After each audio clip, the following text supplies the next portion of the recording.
In today's video, I'm going to teach you how to leave a team on Microsoft Teams.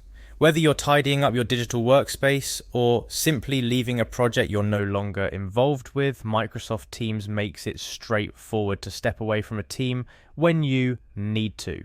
Let's walk through this process together. First things first, you'll need to head over to the Microsoft Teams website. Once you're there, look for the sign in page. Sign in using your account credentials. This is your first step to navigating the Teams environment, where all your collaborative work happens. After you've successfully logged in, your next move is to find and click on Community. This section is where all the teams you're part of are listed. It's essentially your gateway to diving into the different collaborative spaces you're a part of within Teams. Now, you'll want to locate the specific team you wish to leave. Scroll through your list of communities until you find the right one. Once you've found it, go ahead and click on your team to enter its workspace. Here's where it gets a touch more technical, but stay with me, it's quite simple.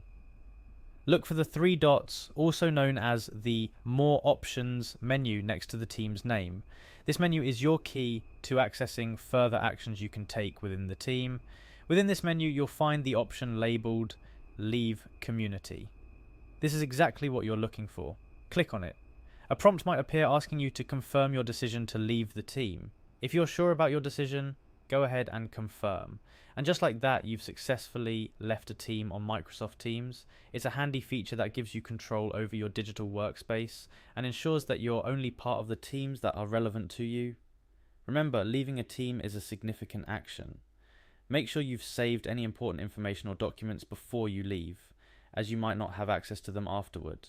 Also, consider informing the team's owner or your colleagues about your departure, especially if your involvement is critical to ongoing projects. We hope this guide has been helpful in navigating Microsoft Teams and managing your team memberships.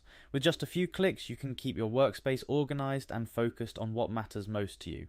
Thank you for watching, and don't forget to subscribe for more tutorials and tips on using Microsoft Teams effectively.